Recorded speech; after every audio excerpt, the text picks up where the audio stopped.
সবাইকে স্বাগত জানাচ্ছি আমাদের আজকের এই চমৎকার বিশ্লেষণে। আজ আমরা কথা বলতে যাচ্ছি দারুণ একটা বিষয় নিয়ে, নৈতিক চরিত্রের ভিত্তি। কিভাবে ছোট ছোট কিছু নৈতিক অভ্যাস একজন মানুষের পুরো ব্যক্তিত্বকে মজবুত করে তুলতে পারে, তা ধাপে ধাপে আবিষ্কার করাটা সত্যিই খুব রোমাঞ্চকর একটা ব্যাপার। এই বিষয়গুলো যেমন কৌতূহল জাগায়, তেমনি যে কোনো সুস্থ সমাজের জন্য এগুলো সমানভাবে গুরুত্বপূর্ণ।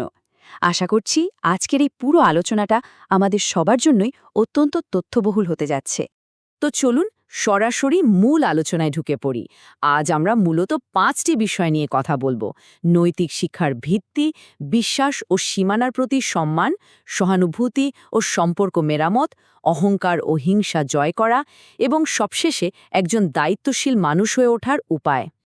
আমাদের প্রথম ধাপটি হল নৈতিক শিক্ষার ভিত্তি, মানে কিভাবে বিশ্বাসের প্রাথমিক কাঠামোটা তৈরি হয়। নৈতিক শিক্ষা ব্যাপারটা আসলে কি? খুব সহজ ভাষায় বললে এটি হলো এমন একটা আচরণগত ফ্রেমওয়ার্ক বা কাঠামো যা আমাদের ক্ষতিকারক কাজ থেকে দূরে রাখে আর ইতিবাচক চরিত্র গঠনের দিকে পরিচালিত করে।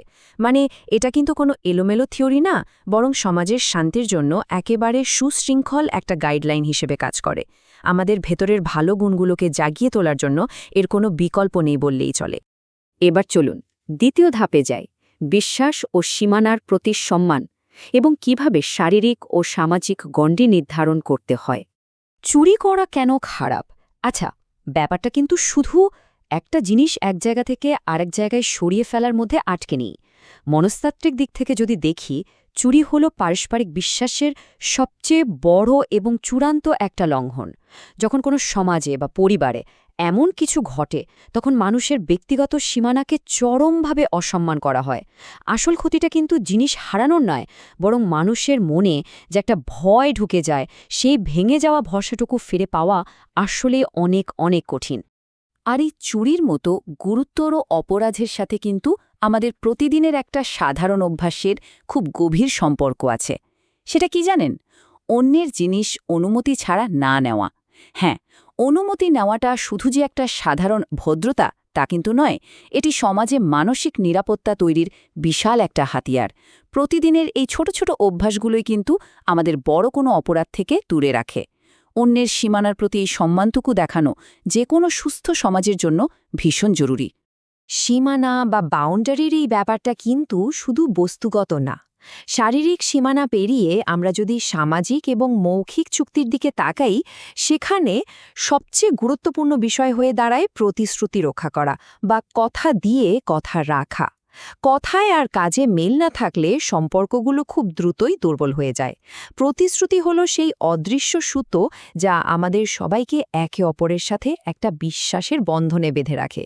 এই গুণটা না থাকলে পুরো সামাজিক কাঠামোই নড়বড়ে হয়ে পড়ে, তাই না?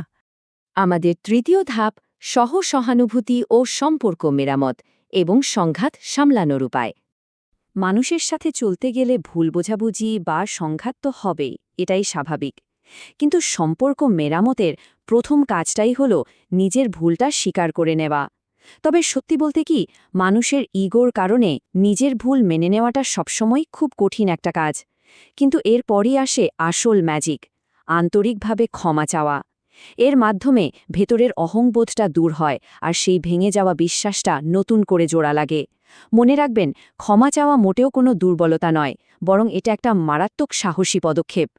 এবার আসি চতুর্থ ধাপে, অহংকার ও হিংসা জয় করা এবং নিজের মানসিক অবস্থার সঠিক ব্যবস্থাপনা। আমাদের ভেতরের অনুভূতিগুলোই কিন্তু বাইরের আচরণকে পুরোপুরি নিয়ন্ত্রণ করে।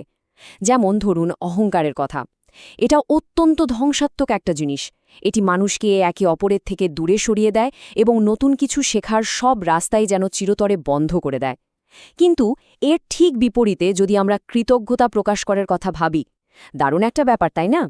কৃতজ্ঞতা হলো সেই আলো যা মনকে উষ্ণতা দেয়, সম্পর্কগুলোকে শক্ত করে আর জীবনে নিয়ে আসে অনাবিল শান্তি। অহংকার যেখানে মানুষকে ছোট করে ফেলে, কৃতজ্ঞতা সেখানে মানুষের মনকে বিশাল করে তোলে। কৃতজ্ঞতার পাশাপাশি আরও একটা জরুরি বিষয় হল হিংসা না করা।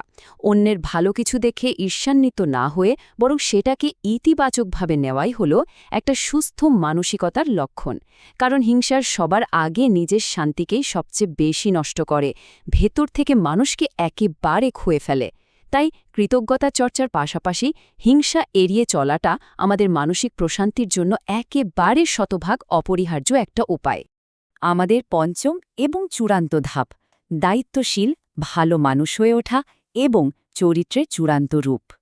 সবচেয়ে মজার ব্যাপারটা কি জানেন?